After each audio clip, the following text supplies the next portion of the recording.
Bonjour à toutes et à tous. Aujourd'hui, je vais vous parler avec sincérité, même si je le fais depuis le début. Si j'ai créé le Méli-Mélo concept, c'est pas par hasard. C'est parce que moi aussi, à un moment de ma vie, et encore pour l'instant, je me suis retrouvée seule face à mes projets, seule face à ma difficulté, sans vraiment savoir vers qui me tourner. J'ai eu l'immense chance de croiser des personnes formidables et je suis sûre qu'elles se reconnaîtront, qui m'ont tendu la main, qui m'ont aidé à garder le cap quand tout vacillait et qui m'ont également permis de me reconstruire petit à petit, même si c'est toujours en cours. Ce chemin, je suis encore en train de le parcourir parce qu'on ne se soigne pas en un claquement de doigts. Ces derniers mois, j'ai choisi de me former, j'ai suivi un coaching et je vais bientôt passer à la formation pour devenir coach, pour apprendre à ne plus laisser les mots des autres définir ma valeur. J'ai commencé également une formation qui s'appelle Rétablissement par ses propres forces. C'est une étape essentielle avant de poursuivre vers la formation pour devenir père aidante. La père aidance, c'est quoi?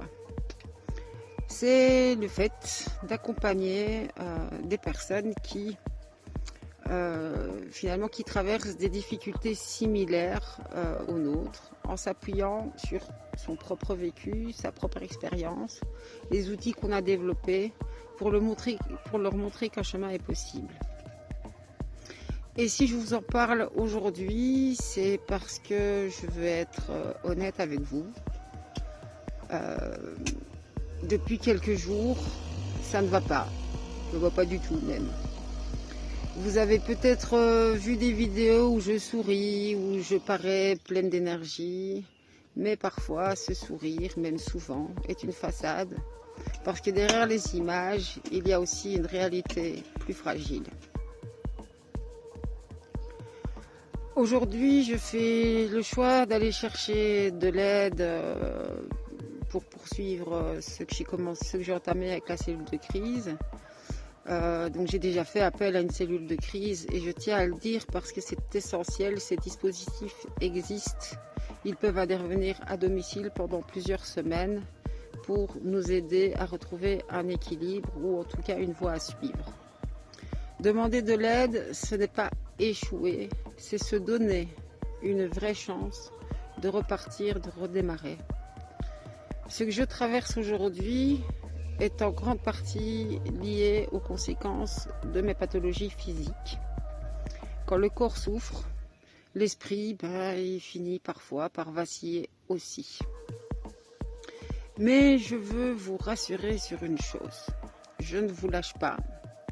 Tous ceux qui ont commencé à me suivre seront toujours suivis. Grâce aux outils d'aujourd'hui, smartphone, PC, etc., même si je devais prendre du recul ou être hospitalisée, je pourrais continuer à vous accompagner. Parce que LMMC, ce n'est pas juste un projet,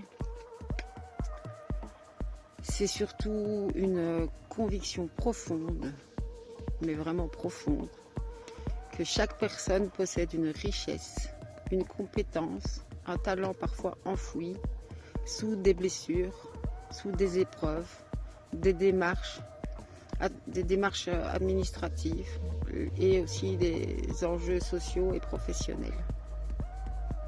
Mon rôle que j'ai décidé de prendre, c'est de vous aider à retrouver cette force et à la révéler et à reconstruire avec elle, même si moi-même je suis en train de me reconstruire.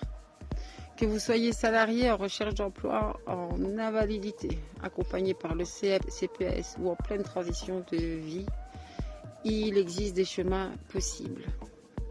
Et ça, c'est la chose la plus importante. Et si je partage aujourd'hui ma fragilité, c'est juste pour vous montrer qu'on peut être en difficulté et continuer malgré tout à bâtir, à avancer et croire en demain, même si parfois c'est compliqué.